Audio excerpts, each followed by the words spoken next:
महापुरुष फरमाते हैं कि भजन सिमरन ही एक ऐसा रास्ता है जिसके जरिए से आपके सभी कार्य बनते चले जाते हैं। भजन सिमरन से तो परमात्मा को भी प्राप्त किया जा सकता है। हमें भी गुरु के अनुसार भजन पर ध्यान देने की जरूरत है। संत अपने सत्संग में भजन सिमरन पर बहुत जोर देते हैं, क्योंकि भजन सिमरन करते रहने से आपके जीवन के हर कार्य संवरते जाते हैं। आपके जीवन में दुख की कोई अहमियत नहीं रहती। दुख आता है और चला जाता है, हमें महसूस ही नहीं होता, क्योंकि हमें उस परमात्मा की बख्शिश मिली हुई है, नामदान मिला हुआ है, जिसके द्वारा हम इन दुखों से बिल्कुल आसानी से बाहर निकल जाते हैं, ताकि आसानी से काम सिद्ध हो सके।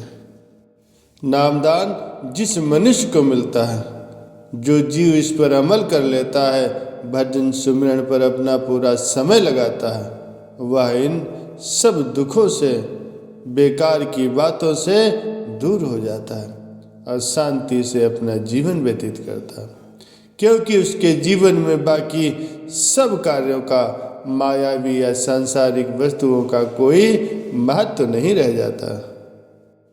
महापुरुष फरमाते हैं कि जो भी जीव इस धरती पर आया है, उसके अपने कर्म होते हैं। उन कर्मों का भुगतान तो उसे करना ही पड़ता है, मगर उन कर्मों से आसानी से निपटने के लिए तैयार रहना चाहिए। इसीलिए हमें किसी गुरु की शरण में जाना चाहिए, जो कि पूर्ण रूप से पूर्ण हो, अर्थात पूरे गुरु की खोज करनी चाहिए। मनुष्य जन्म लेकर के उसका फायदा उठाना चाहिए, अपना काम सिद्ध करना चाहिए। नामदान मिलने के बाद उस पर अमल करने से वो काम पूरा हो जाता है, क्योंकि उसके हाथ एक ऐसी चाबी लग जाती है जिसके द्वारा वो अपने निज धाम का ताला खोल सकता है, परमात्मा से मिलाप कर सकता है। इसीलिए हमें भजन सुमिरन पर ध्यान देने की आवश्यकता है।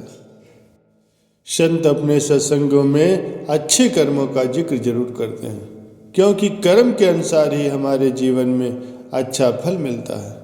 और अपने जीवन को संतुष्ट बनाने के लिए हमें क्या करना चाहिए, इस पर भी संत महापुरुष स्पष्ट रूप से फरमाते हैं। अच्छे कर्म का फल अच्छा और बुरे कर्म का फल बुरा होता है।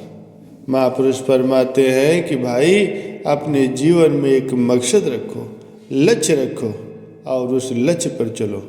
वो लक्ष्य कौन सा होना चाहिए?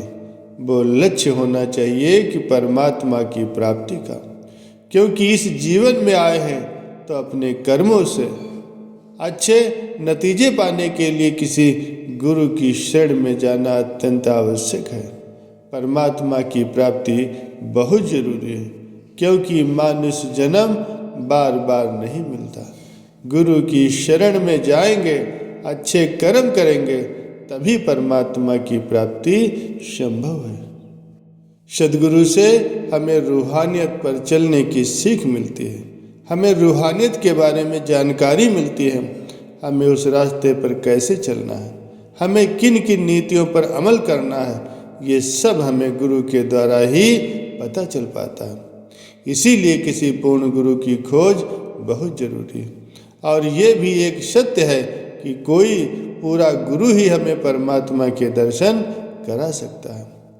जब हम किसी धर्म गुरु से जुड़ते हैं तो वो हमें सेवा सिखाते हैं, प्यार प्रेम करना सिखाते हैं, हमें अपने अच्छे कर्म कैसे करने हैं वो ये बात बतलाते हैं। इसीलिए हमें गुरु के हुक्म के अनुसार चलते हुए अच्छे कर्म करने हैं। बड़े बुजुर्ग और छोटे सभी का ख्याल रखना है, सभी से प्रेम करना है, और जब भी हमें सेवा करने का मौका मिले हमें सेवा करनी चाहिए, क्योंकि सेवा से अच्छे कर्म बनते हैं और कर्मों का बहुत अच्छे से फायदा उठा सकते हैं।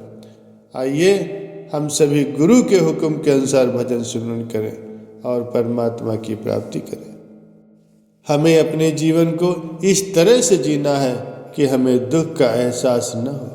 हमें सदैव खुशी खुशी से अपना जीवन व्यतीत करना चाहिए।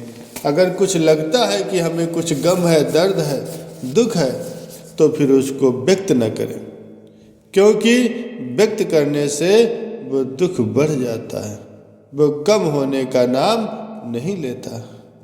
संत फरमाते हैं कि जीवन में सुख दुख सिक्के के दो पहलू के समान है।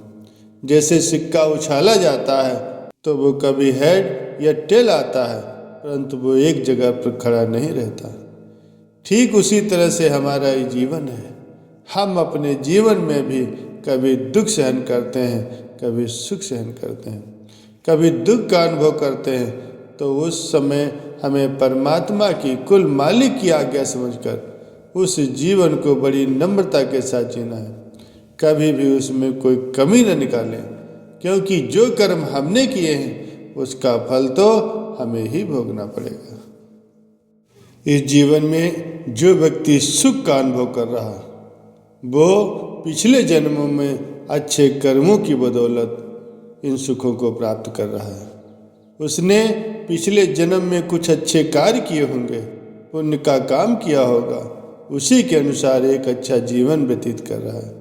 और जो व्यक्ति कुछ दुख की घड़ियां व्यतीत कर रहा है, उसमें किसी दूसरे का दोष नहीं, सब उसके कर्मों का बोझ है। वह बोझ उसी को उठाना पड़ेगा। हाँ, कुछ अच्छे कर्म करके उनको हल्का जरूर कर सकता है। हम अपने कर्मों का बोझ हल्का कर सकते हैं। इसके लिए हमें चाहिए कि वो अच्छे और सच्चे सद्गुरु की शरण में जाए। पूर्ण सद्गुरु की आवश्यकता होती है, मनुष्य को उनकी खोज करनी चाहिए। जब मनुष्य किसी सच्चे और रूहानियत के ज्ञाता पहुँचे हुए गुरु की खोज कर लेगा तो कर्मों का बोझ आसानी से कट जाएगा। लेकिन दुख तो तब भी भोगने पड़ेंगे। हाँ, ये संभव है कि सद्गुरु की शरण में जाने से उन दुखों का आसानी से निवारण हो जाता है। हमें चाहिए कि पूर्ण सद्गुरु की खोज करके उनसे रूहानियत के रास्ते पर चलने के तरीके जानें, उनसे नामदान लेने की युक्ति प्राप्त करें, भजन सिमरन करना चाहिए ताकि हम उस रूहानियत के पथ पर आसानी से बढ़ते रहें और दुखों से पार हो जाएं। इसीलिए हमें गुरु के हुक्म में चलना है, उनके बताए गए रास्ते पर चलते हुए सेवा भाव के साथ भजन सिमरन में लगे रहना है, ताकि हमारे मानव जन्म में दुखों का बोझ कम हो सके। अच्छे कर्म करके हम इस मानव जन्म को पार करके जीत हासिल कर सकते हैं। भजन सिमरन करके इस मनुष्य जन्म का फायदा उठा सकते हैं और अपने निज घर को जा सकते हैं। गुरु की बड़ी असीम कृपा के बाद हमें ये मानुष जन्म मिला है।